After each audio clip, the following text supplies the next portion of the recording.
Hola a todos, bienvenidos a Andier Aduanas, vuestro canal de comercio internacional. Hoy os voy a hablar sobre el impuesto especial sobre los envases de plástico no reutilizables. Os voy a explicar qué es y cuál es su objetivo, los productos afectados y el impuesto aplicable, las exenciones y franquicias, la mercancía no sujeta al impuesto y preguntas frecuentes y enlaces de consulta. Vamos a empezar hablando del origen de este impuesto, cuál es el origen y cuál es la normativa que hay detrás. Hay una normativa comunitaria basada en directivas y decisiones publicadas por la Unión Europea. La más importante es la Directiva de 2018/851 sobre residuos, la Directiva 2019/904, la Directiva 94/62 y todas estas directivas son la base por la cual se dicta después la normativa en cada país. Entonces la normativa depende de cada país, es decir, la transposición de esta normativa comunitaria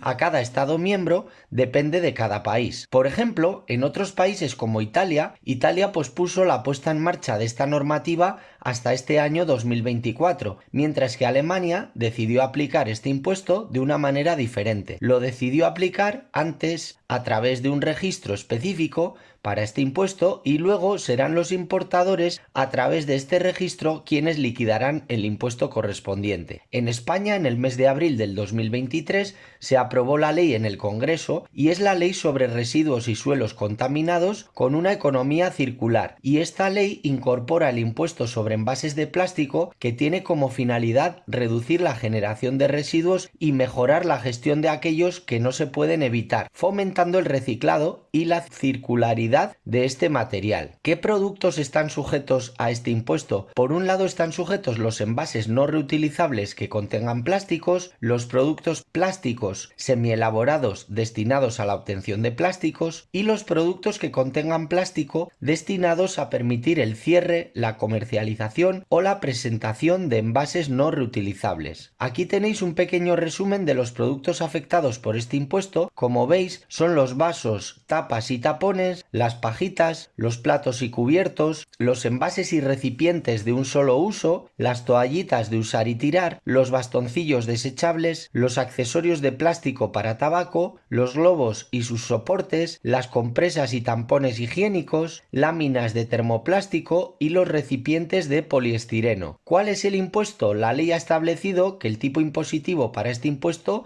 será de 0,45 euros por kilogramo neto de plástico no reutilizable. La información que nosotros necesitamos para poder aplicar el impuesto es que venga indicado en factura, es decir, en la factura que acompaña la mercancía debe venir indicada una mención específica con los kilogramos netos de plástico no reutilizable. Aquí podéis ver un ejemplo práctico de una declaración donde aparece una factura donde vienen identificadas dos cosas. Por un lado, camisetas que pesan 2 kilogramos, vasos de plástico no reutilizables con un peso de 5,85 kilogramos en un embalaje de cartón. Entonces aquí lo que hacemos es declarar el impuesto aplicando los 5,85 kilogramos de peso por el tipo específico que son 0,45 euros por kilogramo neto y nos da el total del impuesto aplicable, que en este caso serían 2,63 euros. Aquí voy a hacer una pequeña mención al embalaje. Si las camisetas vinieran embaladas en un envase de plástico, estaría también sujeto dicho envase al impuesto, pero nos tendría que venir indicado evidentemente en la factura la cantidad, los kilos netos de ese envase en el que están envasadas las camisetas, para que nosotros podamos aplicar el impuesto, pero sí que están sujetos. Este matiz es muy importante porque es una pregunta bastante frecuente por parte de las empresas. Ahora vamos a hacer mención a las exenciones y a los productos no afectados por el impuesto. Las exenciones tienen como particularidad que se deben declarar en el DUA con una clave específica y por lo tanto es importante que vengan identificadas. Por otro lado, tenemos las dos primeras exenciones que tienen que ver con los envases que se destinan a la contención y manipulación y distribución y presentación y fabricación de los medicamentos, y los productos plásticos semielaborados que se destinen a obtener envases para medicamentos.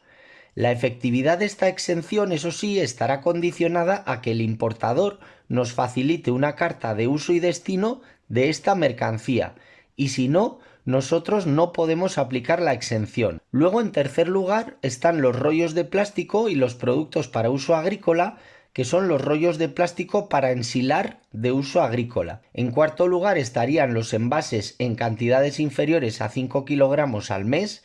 Hay que decir que esta exención es un poco complicada de gestionar y es preferible aplicar el impuesto siempre que venga la cantidad de plástico indicada en la factura, aunque el valor del peso indicado sea inferior a 5 kilogramos, porque es complicadísimo, según para qué empresas, llevar un control mensual de todas las importaciones con las respectivas cantidades de plástico importadas asociadas a todos los grupos de productos que he comentado.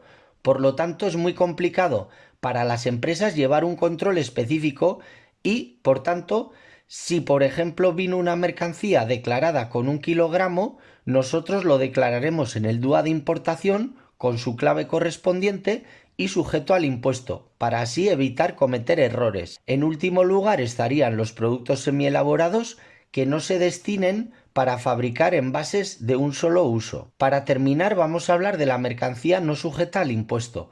La mercancía no sujeta al impuesto, a diferencia del anterior supuesto, sería mercancía que no está sujeta al impuesto y además no se debe declarar en el DUA de importación. Aquí estamos hablando de 4 supuestos. Por un lado, las pinturas, las tintas, las lacas y adhesivos. Luego, el plástico reciclado acreditado, es decir, aquella mercancía que contenga plástico reciclado y que esté acreditado por un organismo certificador. No tenemos que declarar en este caso el impuesto. Y luego las tiras plásticas para cierres y embalajes y finalmente las importaciones cuyo destino final no sea el territorio nacional. Aquí tengo que hacer una mención especial a las importaciones de Canarias y Ceuta y Melilla. Aquí hay que diferenciar si la mercancía es desde España hacia Canarias o Ceuta y Melilla, que no estaría sujeta al impuesto. Sin embargo, si la mercancía, en lugar de tener origen España, tuviera origen Unión Europea o cualquier otro país no comunitario, sí estaría sujeta al impuesto. Finalmente, hay que tener en cuenta que el nuevo impuesto de plástico genera también unas obligaciones formales para los contribuyentes. La principal obligación es que aquellos fabricantes e importadores que están sujetos al impuesto deben reflejarlo en la factura de compra, es decir, las cantidades de kilogramos netos de plástico no reutilizable. Hay que decir que en caso de empresas no residentes en España tienen que tener un representante fiscal. Y para finalizar, mencionar algunas preguntas frecuentes. La primera de ellas es ¿quién está sujeto al impuesto? Pues están sujetos al impuesto evidentemente los importadores, los fabricantes y las adquisiciones intracomunitarias.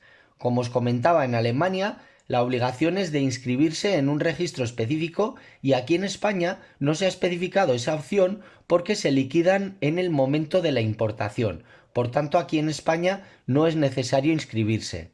Para la segunda pregunta es lo que os comentaba en el ejemplo que hemos visto sobre cómo hacemos la declaración en el DUA.